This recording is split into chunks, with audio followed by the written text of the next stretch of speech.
Napakaingay ng Maynilad sa labas. Sus mio. Labada muna. Walang pasok ang eskwela pero mas marami ang gawain.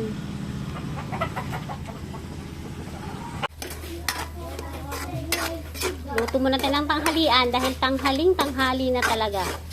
At parang medyo naghahanap na ng tutunawin ang aking bituka.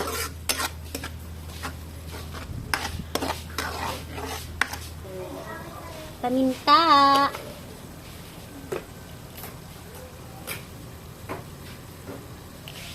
May sinaing ka na?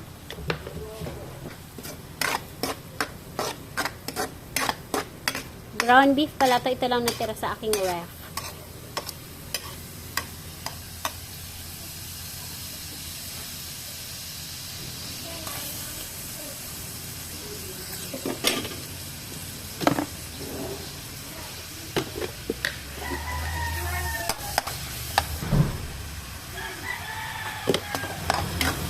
Nag-umpisa na naman nabakbak ang Maynilad.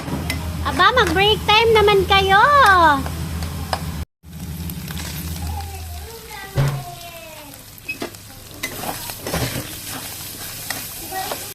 Mabuti na lang para may rhythm yung may rhythmic pattern yung Maynilad, yung pagdi-drill. Kaya ang sarap ng tulog ng bunso kahit ang ingay-ingay nila.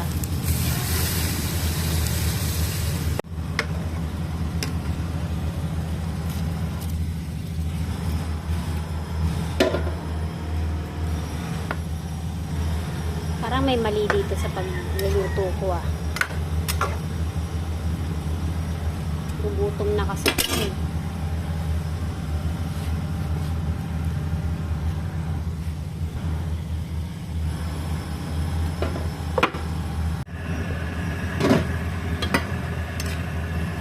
Grabe si Maynilad talaga. Wala talaga siyang patawad. Walang lunch break. Hindi uso.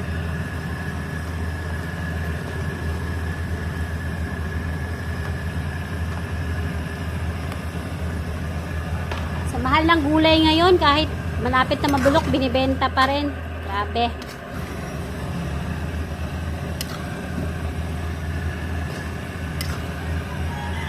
Parang ang putla niya, siguro kailangan lagyan ng toyo. Para may kakampi naman yung toyo sa utak ko. Chas! Wala, tama na yan. Oyster pala dagdag natin para medyo may color juice. See? Nagkakulay siya ng konti.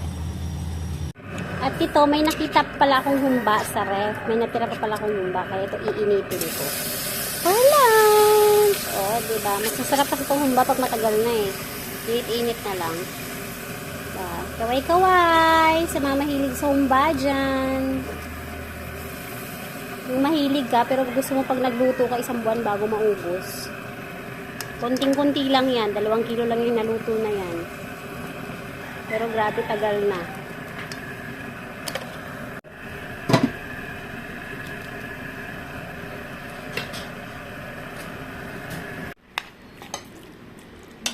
Masarap pala partner ang humba at pansit. Konting humba lang.